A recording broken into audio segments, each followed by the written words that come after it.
He collapsed under a tree, alone, exhausted, and he prayed for one thing: to die. This was not a broken sinner. This was not someone who had walked away from God. This was Elijah, the prophet who called fire from heaven, the man who stood against 850 false prophets and won, the voice that shook kings. And he was done.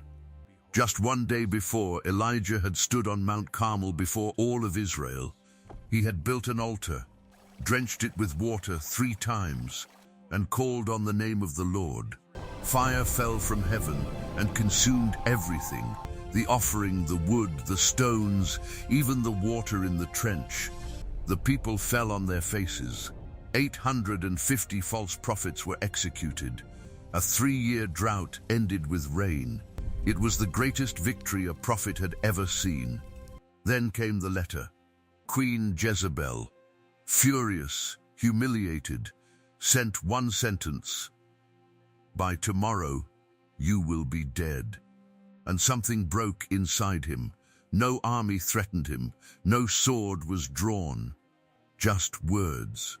But those words did what 850 false prophets could not. They made Elijah run.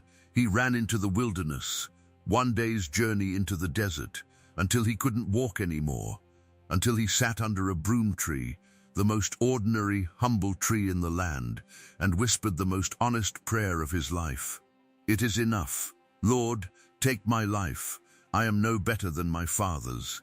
He had nothing left. The fire was gone. The faith felt hollow. The victory felt meaningless. And in the silence of that desert, no crowd, no miracle, no confirmation, he closed his eyes and waited to die. But that's exactly where God chose to show up. Not with thunder, not with fire, not with another miracle. An angel touched him and said 3 words: "Arise and eat." He opened his eyes. Beside his head, bread baked over hot coals. A jar of water. Not a vision, not a prophecy, just food. Elijah ate. Then he slept again, and the angel came a second time. "Arise and eat. The journey is too great for you." This is what most people miss about this moment. God did not rebuke Elijah's burnout. He did not lecture him on faith. He did not pull back his presence because Elijah had run. He fed him. He let him rest. And then he sent him forward. No stage, no spotlight, no dramatic encounter. Just a God who knew that his servant needed bread before he needed answers. 40 days later, Elijah reached a cave on Mount Horeb, the mountain of God, and the Lord asked him a question that should have had a simple answer. "What are you doing here, Elijah?" And Elijah answered with everything he had been carrying, "I am the only one left, and they seek my life." He felt utterly alone, the last one standing, forgotten by everyone. Then God said, "Go out, stand on the mountain."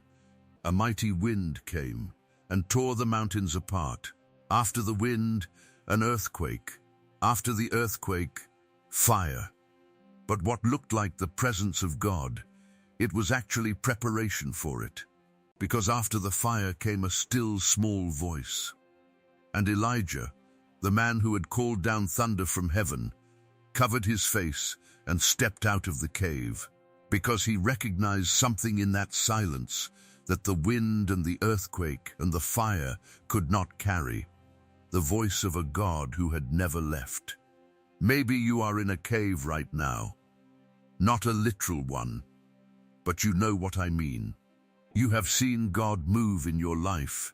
You have felt his power. And then something happened.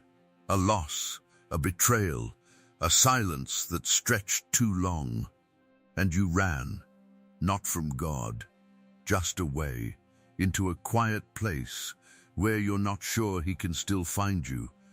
You feel like the only one, like your faith has burned down to an ember, like the victories of the past feel distant and the future feels impossible.